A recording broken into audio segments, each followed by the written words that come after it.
il rischio di muoversi di notte, quindi di subire degli attacchi veramente, di attacchi fisici veri e propri che potevano portare anche alla morte.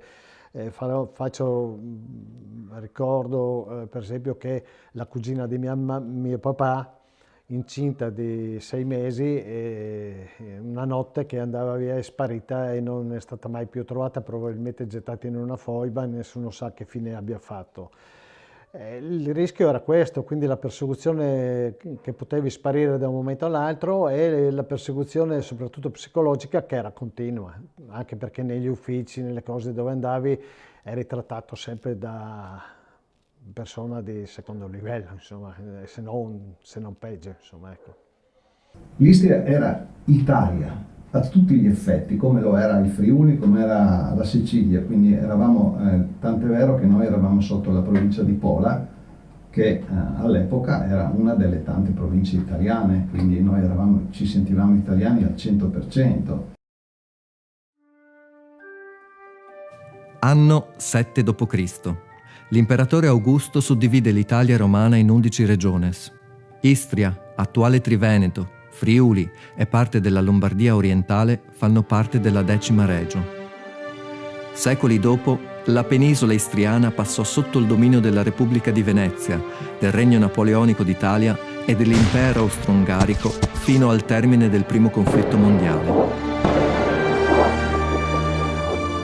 La vittoria nella Grande Guerra sull'Impero austriaco riportò l'Istria nel Regno d'Italia, ma le cose erano destinate a cambiare ancora.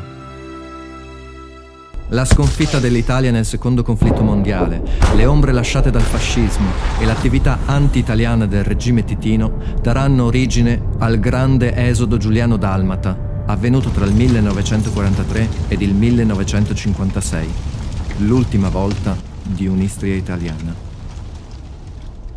Il popolo istriano viveva una bellissima vita nella sua terra, insomma, era ben integrato e si trovava molto bene, quindi assolutamente non ci sarebbe stato motivo di andarsene se il corso della storia avesse preso un'altra piega, assolutamente no. Ma era tranquillo all'inizio, perché appunto arrivavano anche slavi dall'interno a vendere i loro prodotti, eccetera, ma il rapporto era sereno, insomma, forse non tanto con i fascisti prima, perché i fascisti avevano obbligato le minoranze slave a parlare italiano, a dimenticare la loro storia, cose che non erano logiche. Però c'era stata una certa, anche da parte dei fascisti nei confronti degli slavi, un po' non dico pulizia etnica, ma un po' di oppressione sicuramente sì, se non altro psicofisica, morale, eccetera, sicuramente sì. Sono tutti gli italiani che hanno cambiato i nomi. No, infatti io Giulisevic, Kuljay e poi per tutti questi cambiamenti di nomi, ma poi diciamo l'Italia quando era il fascismo purtroppo ne ha combinate un po'.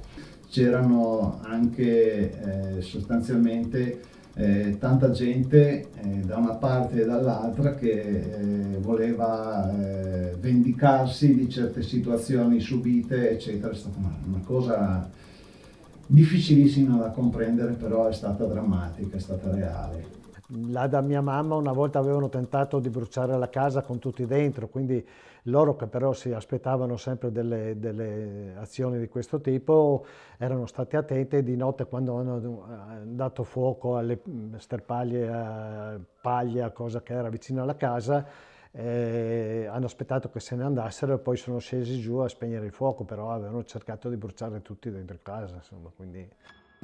C'era una delle lette, tu prima hai fatto delle cose e io adesso te le faccio le altre, perché anche prima c'erano le foglie, perché prima che mi sentito è stato qualcuno che è andato e spariva, solo che non in questa maniera qua.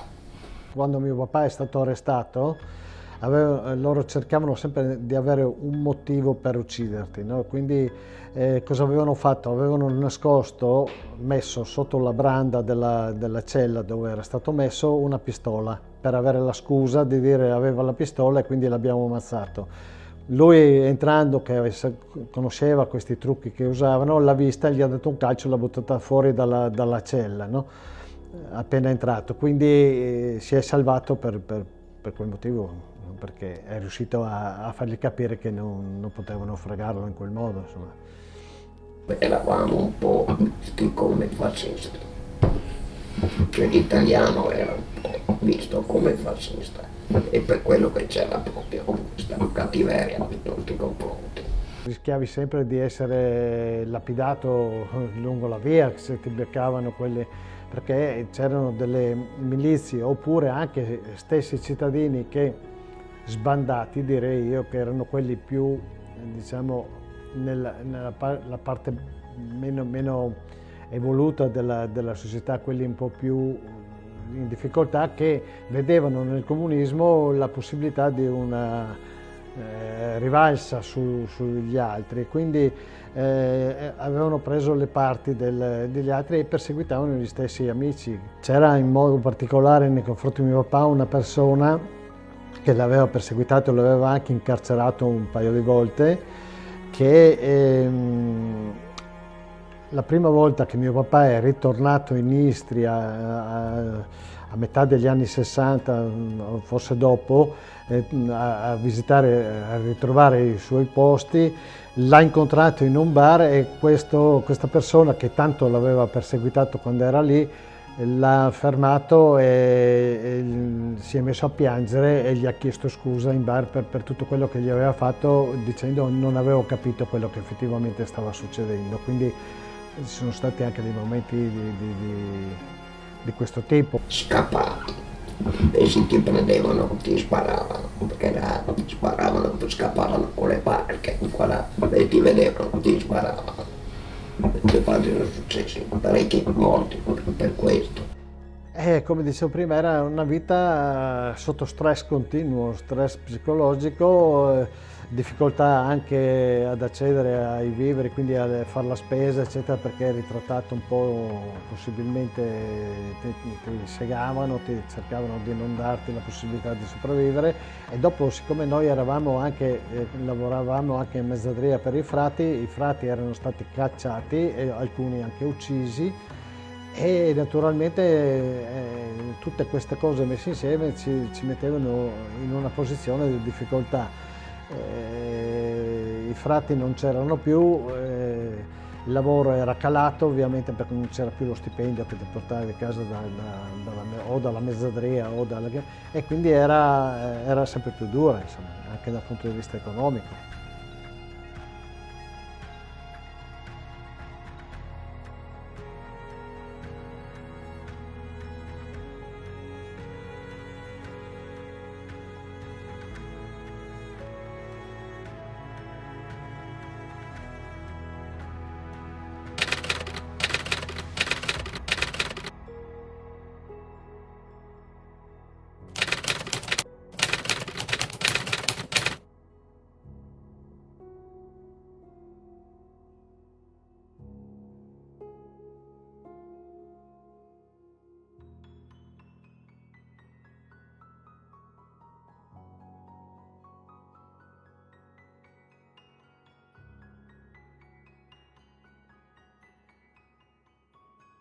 Si è tenuto duro fino al 54, alla fine del 54 all'inizio del 55, non si è andati via perché in quel periodo la nostra zona, che era la zona B, non era ancora definita se passasse sotto regime, cioè la gestione italiana o sotto il regime slavo.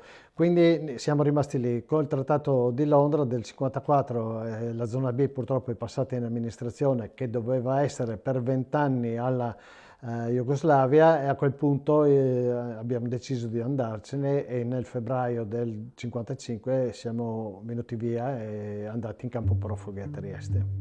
Il giorno della partenza è una cosa che la tengo molto cara nella mia memoria, perché è un fotogramma estremamente labile ed è l'unico che io effettivamente con l'età di 4 anni potessi ricordarmi, ed era la scena in cui praticamente i miei genitori e tutta la famiglia siamo andati nel paese di mio padre, che era Momiano, dall'altra parte della vallata, e a commiatarci dagli zii che invece avevano deciso di rimanere e continuare a vivere in Istria. E lì c'è stato proprio uno smembramento dei sentimenti, delle unioni familiari, che io con gli occhi da bambinetto, veramente bambino piccolo, mi è rimasto impresso, perché ho questa scena indimenticabile di tutti che piangevano.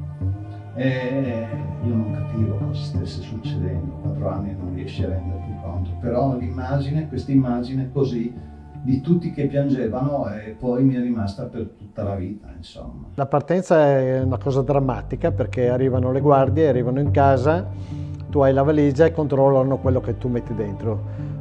I vestiti necessari per un cambio o 2 per persona e niente di più, non puoi mettere niente altro via, tutto il resto è sequestrato, diventa del popolo, e quindi siamo dovuti partire con solo quella cosa lì, con la valigia sulla corriera. Arrivati al confine venivi completamente spogliato per vedere che tu non avessi nascosto qualcosa sotto i vestiti, quindi anche le donne completamente spogliate nude, uomini la stessa cosa, e poi ti rivestivi e avevi l'autorizzazione ad entrare, quindi entravi in Italia e passavi al campo profughi, che comunque non era a rose e fiori. La cosa che mi fece molta impressione è che sostanzialmente il nostro appartamento, la nostra vita era chiusa in una stanza che poteva essere poco più di questa cucina, dove c'era tutto il nostro universo. La vita durissima agli inizi, perché non c'era assolutamente niente, quindi avevi quel po' di sostentamento che ti davano nei primi giorni, dopodiché dovevi trovarti un lavoro, lì avevi solo questa piccola stanza che era un 3x3, dove c'erano 2 letti a castello e un piccolo cassone che faceva da guardaroba e tavolo per mangiare, e niente di più, non c'era niente. Noi eravamo anche fortunati, perché nel nostro box c'era anche un lavandino. Eravamo di esuli, la gente sul nostro territorio, però non era capito. Sono stati 4 anni dove ho visto i miei genitori soffrire molto, i miei nonni soffrire molto, dal punto di vista anche emotivo, per una situazione che io ancora con gli occhi da bambino non riuscivo a capire cosa stesse succedendo alle nostre vite, insomma, no? Non eravamo tanto obbedienti, anche lì, perché mi ricordo io da bambino si prendeva baciassate con quei altri ragazzi che erano del posto lì, che erano, perché noi eravamo sempre visti come. Noi non siamo partiti per il Dandolo, noi siamo stati diciamo assegnati a quel campo profughi di Padriciano, in attesa di trovare una collocazione in qualche parte d'Italia, e nel frattempo l'Ente Nazionale Tre Venezie, che abbiamo parlato all'inizio, ha creato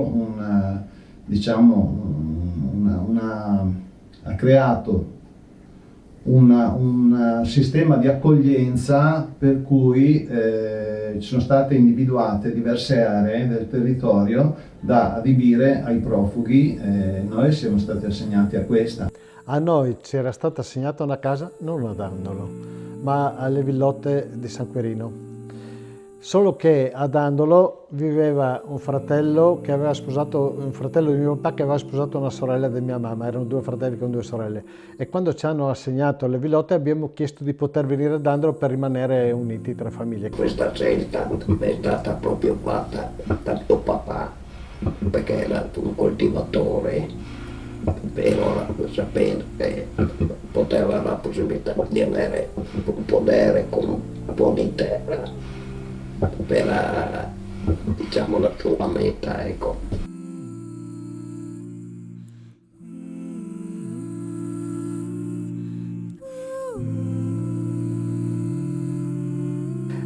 C'era una speranza e quindi la possibilità finalmente di uscire da quel campo profughi che era una vita impossibile.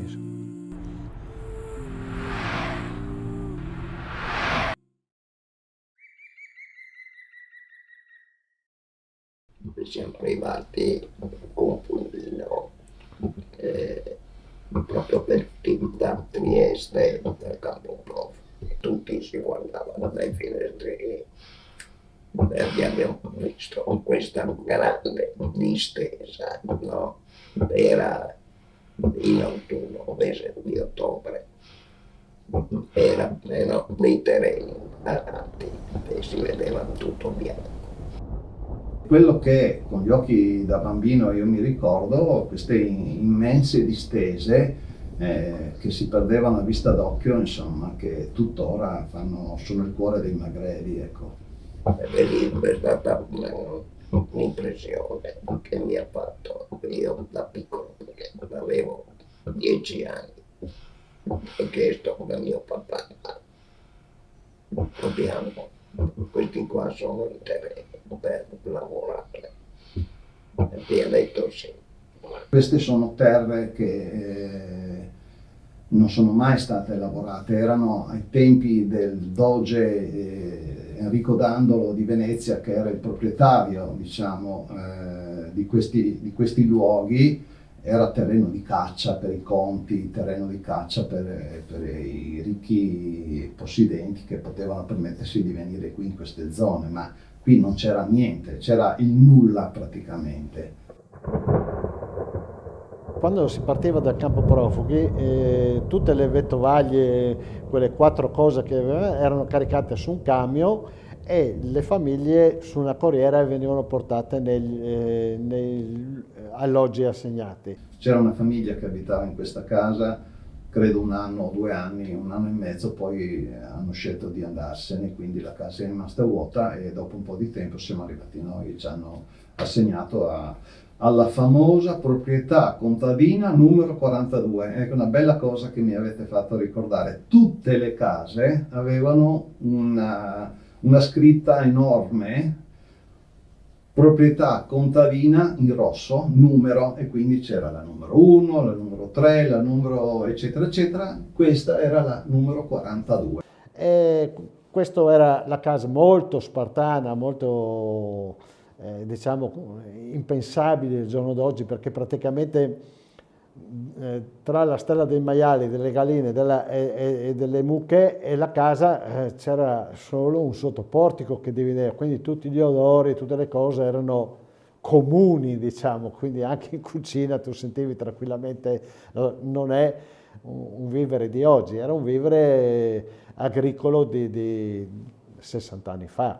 C'era la stalla, la cucina, 2 camere e un bagno molto piccolo. Non c'era ovviamente l'acqua calda. L'energia elettrica, soprattutto a casa nostra, è arrivata 5-6 mesi dopo e quindi inizialmente era parecchio dura. Poi il primo inverno la casa era appena stata costruita, c'era un'umidità tremenda.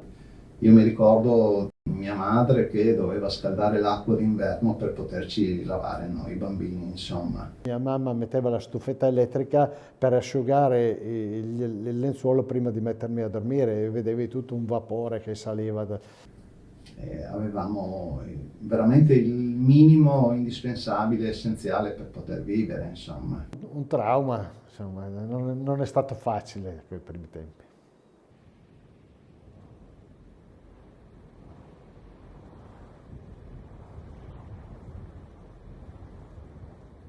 Quando siamo arrivati qui, io tutto sommato, oltre a uno spaesamento totale, perché ci siamo trovati in una terra che noi non conoscevamo, insomma, che non era per noi familiare, vedevo sicuramente le difficoltà dei miei genitori, dei miei nonni, per poter lavorare la terra, che i magreli, come hai detto tu, sono sostanzialmente sono solo sassi e quindi lavorare la terra manualmente con le zappe, con quello che potevamo fare era veramente dura, insomma. Noi diciamo, come singole aziende mezzi non c'erano, avevamo un carro e un aratro. Dei rastrelli che venivano trainati da delle mucche e poche altre cose, pochi altri utensili, insomma.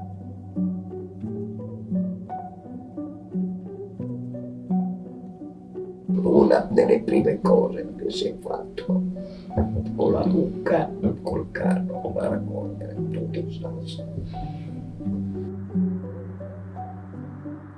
Mettere i magrebini, è stato fermo per millenni, sì, perché il lavoro che veniva svolto sui magrebini era solo quello del taglio dell'erba, che faceva 1 o 2 tagli e non dappertutto dove era possibile. I terreni erano estremamente aridi, magri, sassosi, come lo sono tuttora, ma non erano terreni grassi, terreni che potevano produrre con facilità gli ortaggi, il grano, eccetera. Si coltivava perché c'era una irrigazione che è stata fatta, no? Perché altrimenti era un terreno che non si poteva coltivare.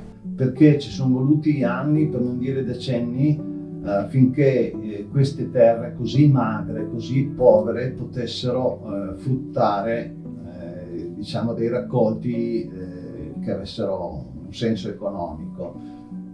Io vado a memoria, ma mi ricordo che i primi anni un ettaro di mais fruttava circa 30 quintali di mais.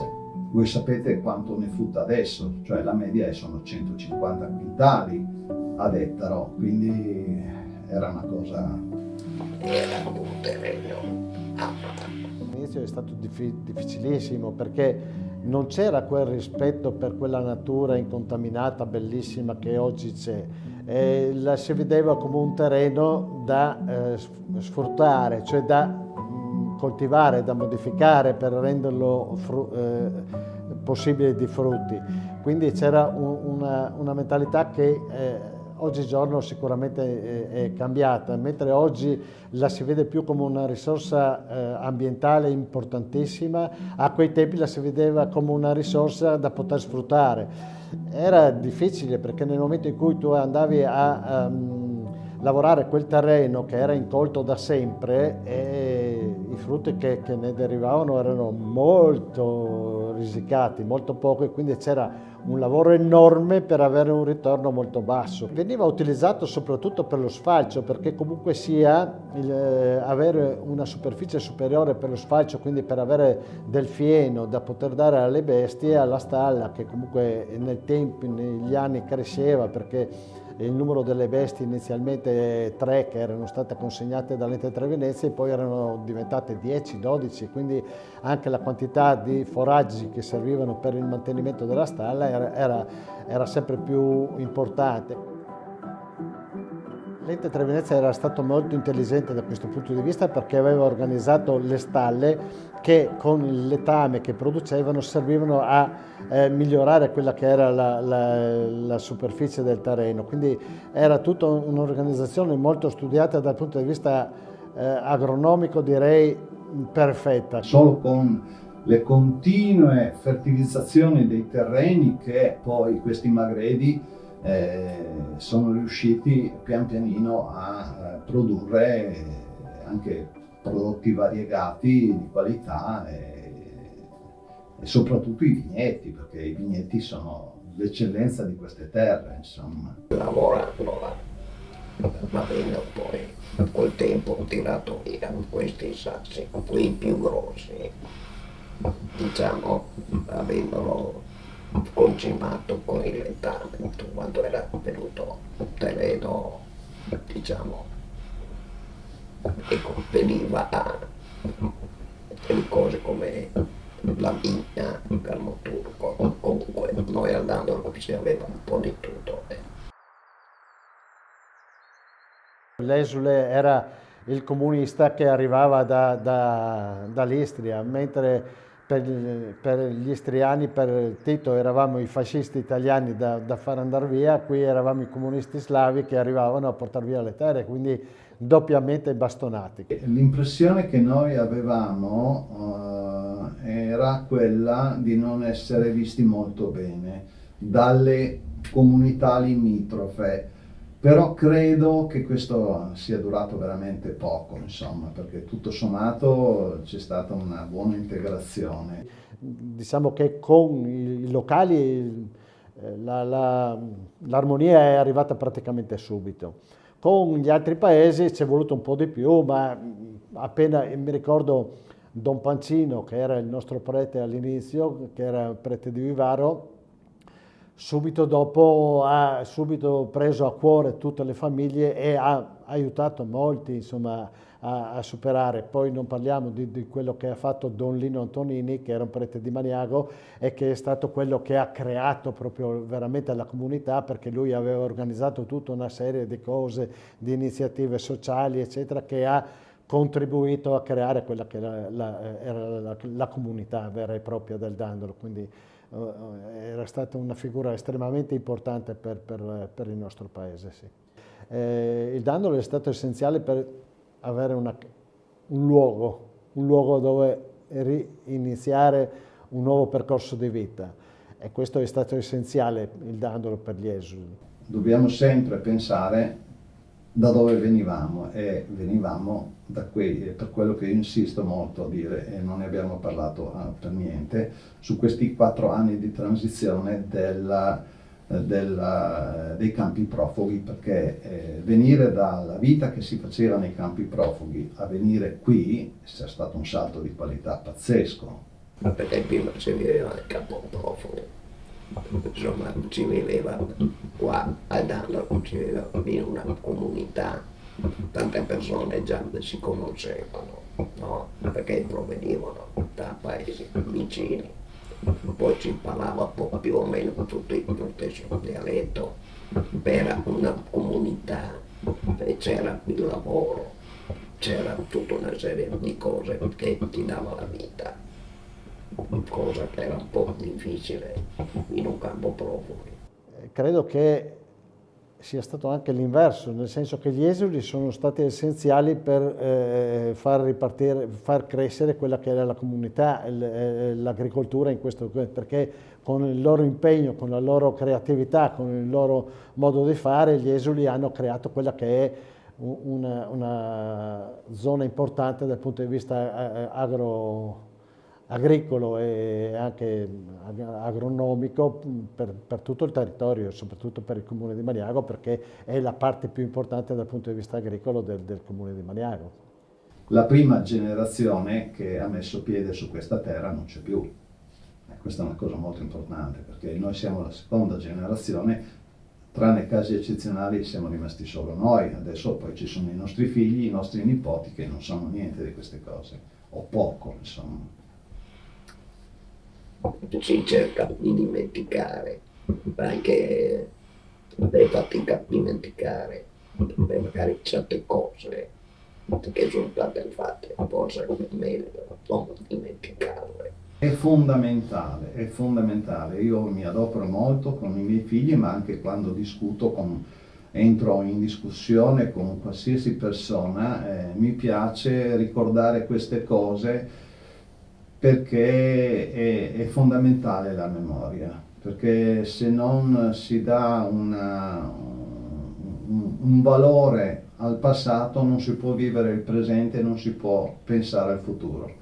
Lasciare, insegnare è quello che dico sempre nella giornata, quando c'è la giornata del ricordo, l'ho detto più volte, lo ripeto, tutta questa storia ci deve insegnare soprattutto una cosa: a non avere più rancori nei confronti di quello che c'è stato, a non avere più rimembranze, cioè bisogna ricordare, assolutamente non si può dimenticare questa storia perché è importantissima, ma perché? Perché ci deve insegnare che le guerre, le diatribe e le rivendicazioni nei confronti di quello che c'è, è come se io adesso andassi in Istria a dire questa casa era mia, me la devi restituire, faccio la guerra perché rivoglio quello che era mio. No, non funziona così. Lì adesso troverei la seconda, terza generazione di quelli che sono arrivati dopo di noi che non conoscono la storia, non sanno quello che è successo, che si sono fatto un mazzo tanto, scusate il termine, per avere quello che hanno, e io adesso volessi riportarglielo via perché una volta era mio.